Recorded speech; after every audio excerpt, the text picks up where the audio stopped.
I sat there, linen napkins starched stiff on my lap, a silent prop in their perfect family portrait.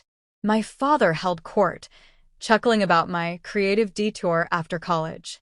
My sister, Chloe, smiled with polite pity, while my mother offered soft, correcting murmurs as if translating my life into a language of respectable failure.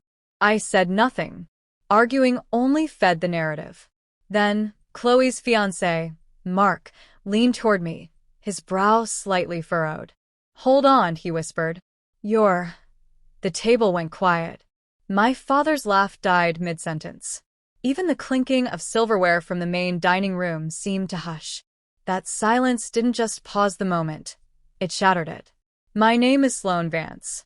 In our family, value is measured in business cards and boardroom titles: managing director, senior partner, venture capitalist. My name was the soft, abstract counterpoint, mentioned only as a gentle cautionary tale.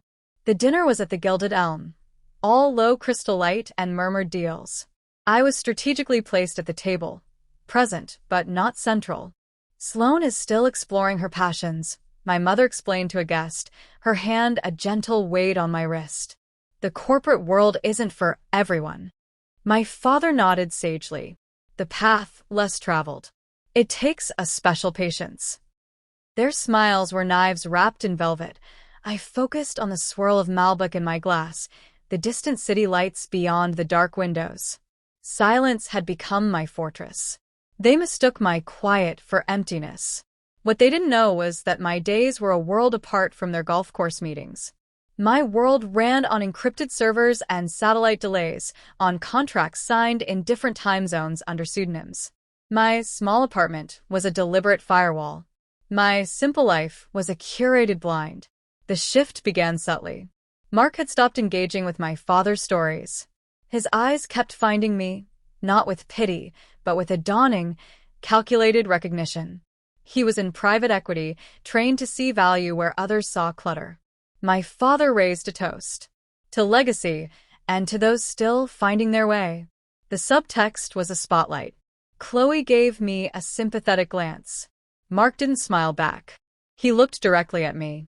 "Sloane," he said, his voice cutting through the post-toast chatter. "Your work. It's in digital infrastructure, isn't it? Secure data havens." I met his gaze. "Yes." He leaned forward, the analyst in him fully engaged now. "Offshore. Blockchain adjacent. High net worth clientele. Primarily." The air grew thick. My sister's smile was rigid. "Mark, it's just a little consulting," she said, a warning in her tone. He ignored her, his focus absolute. "The Vanguard Protocol," he stated. It wasn't a question. I gave a single, slow nod. Mark sat back, exhaling sharply. He looked at my parents, then at Chloe, his expression one of pure, unvarnished shock. "You didn't know." It wasn't a question. He turned his phone, displaying a sleek, minimalist website with a single emblem, an emblem I'd designed. "She's not a consultant. She's the architect. They call her the ghost in the system.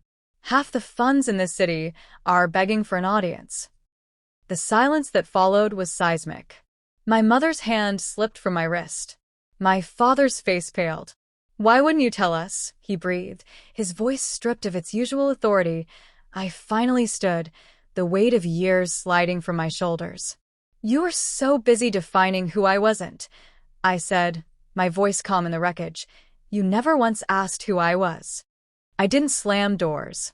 I simply walked out, the hollow, stunned quiet behind me more powerful than any applause. I didn't lose my family that night. I shed the ghost they'd created. And in that chilling, liberating silence, I finally heard myself perfectly. If your journey has been defined by others before you could define it yourself, share where you're listening from.